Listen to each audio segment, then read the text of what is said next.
Well, with the first week of college football complete, I should be undefeated in my picks of each Big 12 game.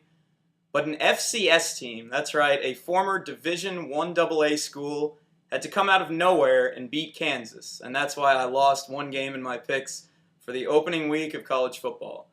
Welcome back to the latest edition of Conference Chatter TV. I appreciate you here being with me today. My name's Eric Sorrentino. I'm the KUSports.com Big 12 blogger. And in this video, I pick every game that takes place in the Big 12, and I predicted an undefeated season for the Big 12 in the first week. That almost happened. It should have happened probably, but North Dakota State coming out of nowhere, beating Kansas 6-3 in one of the ugliest games I've ever seen in my entire life, and that's the one loss that the Big 12 endured in the first week of the season. I had everything else correct, and I thought I was going to be perfect that first week, but games like that happen, and you never know when they can creep up. North Dakota State, that's the first time they've ever beaten a Big 12 school, and it happened at an inopportune time for Kansas, certainly. That was the first game of the Turner-Gill era, not the way to start it off. And I really don't know what else to say. That was a really ugly game, let's face it. I mean, I felt like I was watching a high school game or something like that. North Dakota State, not a great team. They were 3-8 last year. KU struggled. They struggled to run the ball. They had 32 rushes for only 96 yards, only 3 yards a carry. The passing was okay, but we could be seeing another quarterback shake-up in Lawrence again after Cale Pick was pulled in favor of Jordan Webb. So it's just there's a lot of uncertainty with the Jayhawks here after this game. The quarterbacks didn't fare too well. They had sacked 4 times.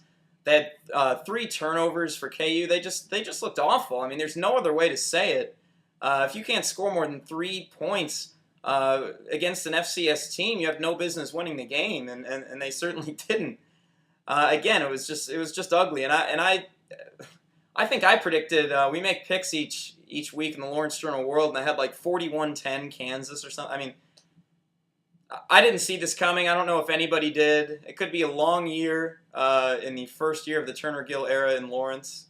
Who knows? This was so far from expected. I don't know really what else to say. It was the only loss of the week for me, though. A couple of other games in the Big 12 that we'll go over here were pretty close, almost too close for comfort. Let's start with OU over Utah State, only 31-24. That was close. In Norman, where the Sooners had won 30 straight games, I mean, no way would I expected it to be that close.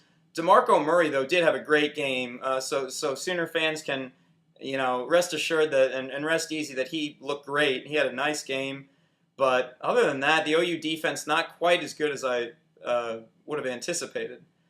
A couple of other games, Texas over Rice, 34-17, a little closer than I thought. I mean, let's be honest, Texas was favored by 30, and I thought they would win by that much and more. But it was a pretty solid effort from the Texas defense. They had one return for a touchdown. Keenan Robinson, the Plano native from my hometown, had a really nice game. I mean, so I don't know. I don't know if I'm quite concerned yet about Texas. Mac Brown looking to run the football a lot more in 2010, and maybe because of that effort to run the football, you won't see the Longhorns blowing out a lot of teams this year. But, they did what they had to do. And Texas Tech actually just got finished beating SMU by 8 points. Again, a closer outcome than I anticipated in the first game of Tommy Tuberville's coaching career in Lubbock. I thought, Texas Tech probably should have beaten them by more at home, but, there's a lot of uncertainty in the Big 12, I think, especially with those upper-tier teams like OU and Texas, who I thought would clearly dominate their inferior opponents in Week 1. That wasn't really the case. But we'll see. I think it's still really early. We'll see what happens. And, most of the teams took care of business, except for Kansas, obviously. But OU and Texas, I'm not ready to press the panic button just yet. It's going to take a lot more than that to press the panic button there in Austin and Norman. But let's go over a couple of other ones here that I predicted correct with the Big 12 here. A very solid victory for K-State, 31-22 over UCLA, avenging the loss of last year in Los Angeles. Daniel Thomas just just a beast. 28 carries, 234 yards, 2 touchdowns. It's almost like the Bruins knew this was coming. I mean, this is no secret. K-State has no pass game. Let's be honest. They cannot pass the football effectively. You know what's coming, and it's almost as if, can teams stop this guy? It's no secret who's getting the ball. It's going to Daniel Thomas, and the Bruins certainly could not stop the guy. So I credit Bill Snyder. I credit K-State with a very nice victory over UCLA. A couple of others we'll just finish it off here with some easily predicted victories. Start with Nebraska here over Western Kentucky, 49-10. Huskers taking care of business. How about Taylor Martinez, the redshirt freshman quarterback coming in? The first time he even touches the ball and runs, he scampers for a touchdown. A very impressive-looking freshman. I know it's Western Kentucky, but Bo Pelini electing to give the start to Taylor Martinez over Cody Green and over Zach Lee. So Martinez, the youngest of the three, but let's see if what he has for Nebraska. Certainly gives them a spark on the ground, and suddenly the Huskers with Taylor Martinez are a very dangerous team on the ground. When you look at Roy Halou, when you look at Rex Burkhead, and now when you look at Martinez, you're looking at a Nebraska team. I mean, old school Nebraska fans have to be loving this. I mean, this is like old school 80s, 90s Nebraska, just run the ball until they can stop you, and Western Kentucky could not stop Nebraska. Next game, we had Texas A&M over Stephen F. Austin, 48-7. Gerard Johnson and the A&M offense, one of the most balanced in the Big 12. A lot of these games here were pretty easy to predict. Oklahoma State over Washington State, 65-17. How about Kendall Hunter? 257 rushing yards, 4 touchdowns. That guy looks like he's back to his 2008 form when he led the Big 12 in rushing.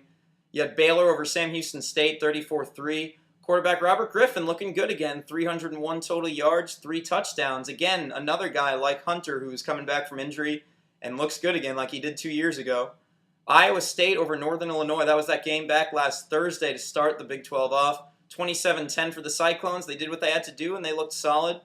Missouri over Illinois, 23-13. How about TJ Moe out of the slot for Missouri? A very impressive-looking wide receiver. Very much in the role of Wes Welker for the New England Patriots of the NFL. TJ Moe, a very good-looking receiver. Keep an eye on that guy as the season progresses. And finally, Colorado over Colorado State, 24-3. It's amazing what happens when you start Tyler Hansen. Let's see what the Buffaloes have when they, put their confidence in Hansen from the start of the season. Let's see what happens. They look good, rolling over Colorado State. Little revenge from last year when the Rams took care of business against Colorado, but not this year. A good win by Colorado in that neutral site in Denver. So 11-1 after the first week. That's a pretty solid mark. I'm not mad about it by any stretch. But I was really going for that perfect mark, and it would have happened if only Kansas would have beaten an FCS opponent, and that didn't happen. So what can you do? 11-1, I'll take it. We'll see what we can do next week. I'm already excited for next week. We have Florida State at Oklahoma. It's going to be the game of the week in the Big 12. Oklahoma, that 31-game home winning streak, best in the country. Can Florida State top it? I'm psyched for that one. Next week. So I'll be on here next week to make my picks on all Big 12 games, including that one. For now, I hope you guys enjoyed the games, and in week 1 it was an exciting week, and I'll be back next week. Thanks for checking out the latest edition, guys. We'll talk to you next week. Take care.